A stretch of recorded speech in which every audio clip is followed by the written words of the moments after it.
नमस्कार दोस्तों।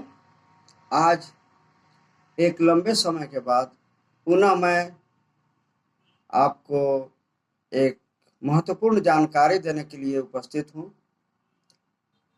निवेदन करूँगा कि आज का क्लास ज़रा सा भी स्किप न करें, क्योंकि आज के क्लास में मैं संपूर्ण जानकारी दूंगा कि एक अमीन जब ज़मीन नापने जाता है तो रैयत के पास पहुँचने के बाद उसे क्या करना चाहिए, पूरा पैमाइश कैसे होता है, पैमाइश करने के लिए उन्हें किन किन चरणों का पालन करना चाहिए, ये सब मैं जानकारी आज देने जा रहा हूँ। इसलिए बार बार मैं निवेदन कर रहा हूँ कि आज का वीडियो बहुत महत्वपूर्ण होने जा रहा है, इसलिए ज़रा सा भी स्किप न करेंगे।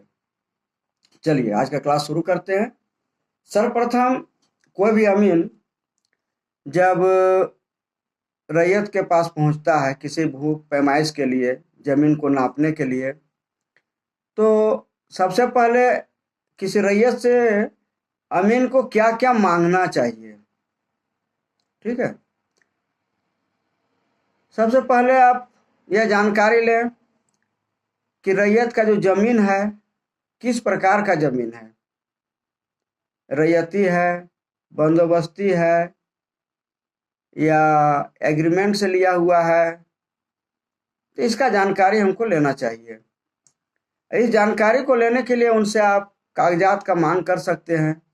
उनके पास खतियान होगा, केवाला होगा, एग्रीमेंट पेपर होगा, जो भी पेपर उसके पास उपलब्ध है उसको आप पहले ले लें। उसके बाद उस मौजा का नक्शा उपलब्ध कराएं, नक्शा को ले लें।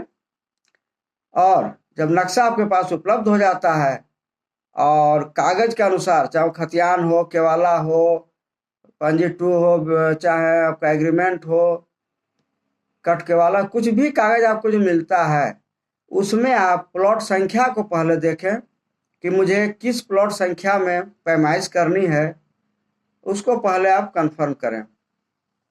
मान लिया जाए आपको एक प्लॉट संख्या मिलता है कि हमें 512 नंबर की प्लॉट को पैमाइश करनी है। उसके बाद आप नक्शा का मांग करें कि भाई मुझे इस मौजा का नक्शा दीजिए।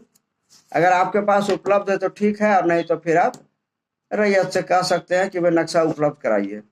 नक्शा उपलब्ध जब हो जाता है तो सर्वप्रथम नक्शा को कैसे रखना चाहिए ये हमको जानकारी होना जरूरी है।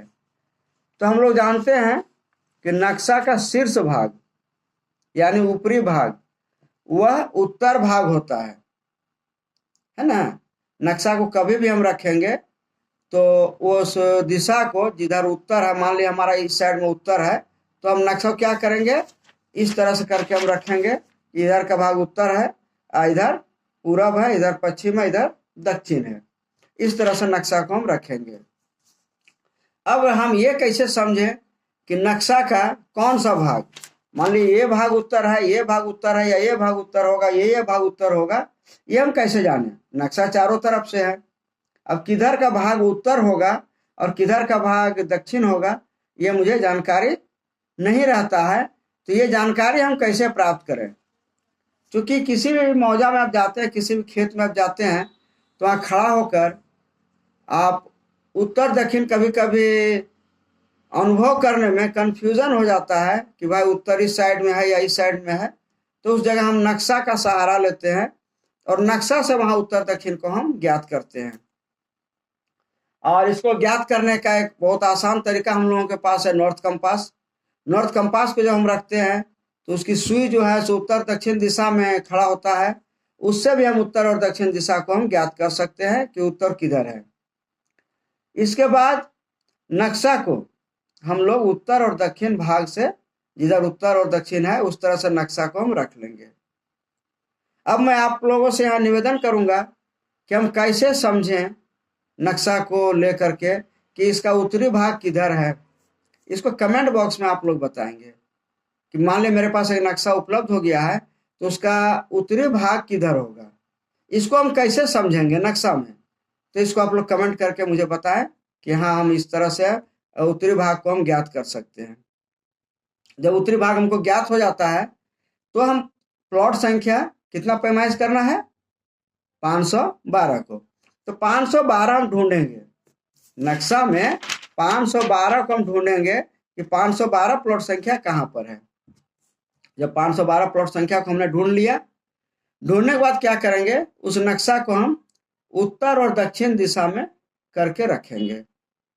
उत्तर दक्षिण दिशा में जब हम रख दिए नक्शा को, उसके बाद 512 संख्या जो है प्लॉट संख्या, उसके इर्द गिर्द हम देखेंगे कि कोई हमको वहाँ खास मुस्तकिल कोई चिन्ह हमको मिलता है या नहीं।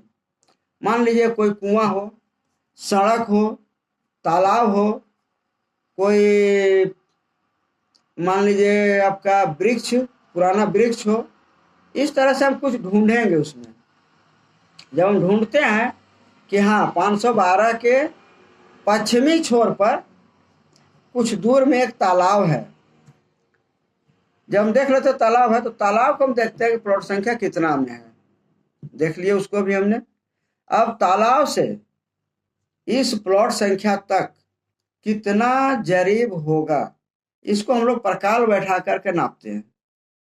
तालाब के जो प्लॉट है उस प्लॉट का अंतिम छोर से 512 का अंतिम छोर तक हम परकाल को बैठाते हैं, और उस चौड़ाई को, परकाल में जो ली गई चौड़ाई है, उसको हम डायगोनल स्केल या जरीब गुनिया में रख करके हम देखते हैं कि कितना जरीब हुआ।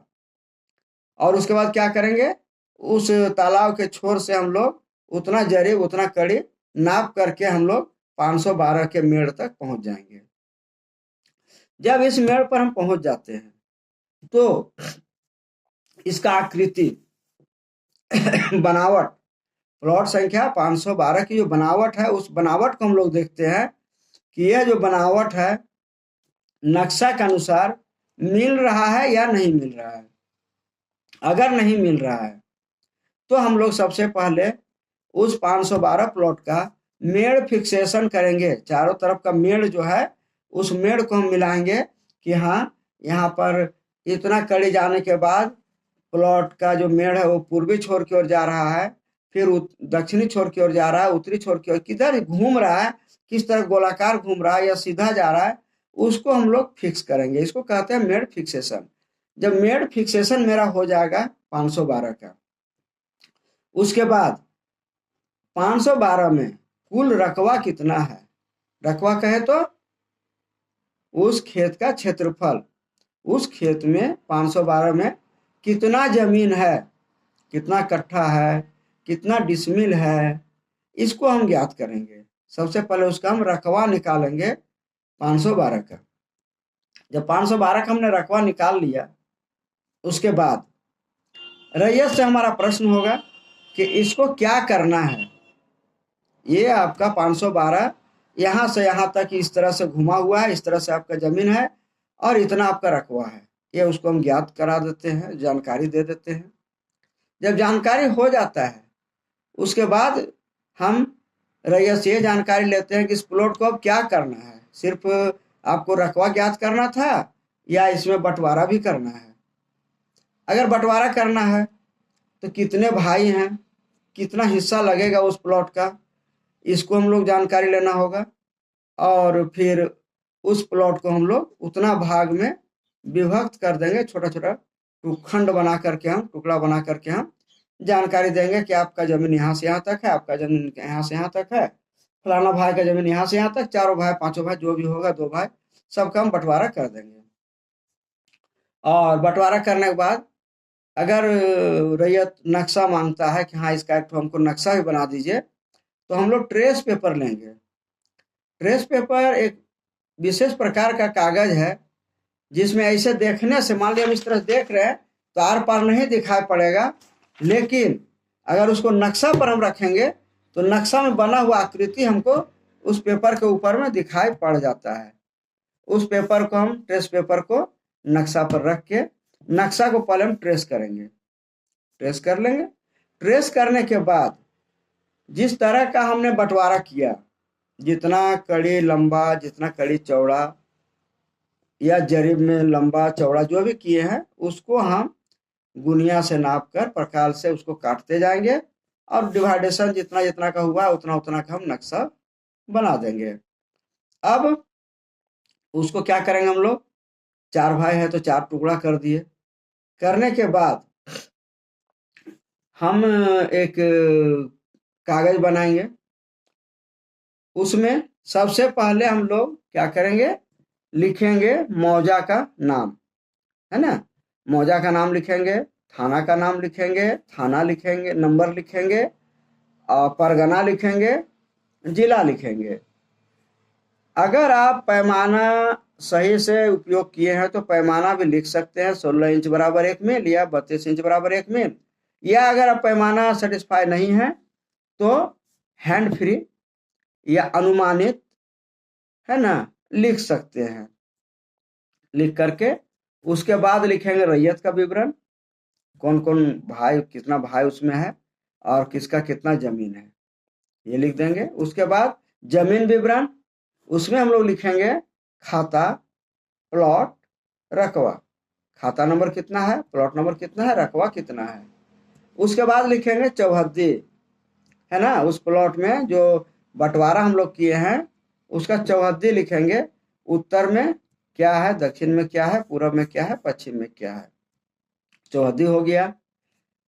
सबसे पहले नक्शा विवरण, मौजा का नाम वगैरह, उसमें रैयत विवरण, वो भी हो जाएगा। उसके बाद लिखेगा जमीन विवरण, खाता, प्लॉट, रकबा। उसके बाद लिखेंगे चौहद्दी, चौहद्दी में उत्तर दक्षिण पूर्व पश्चिम जो है उसको लिखेंगे।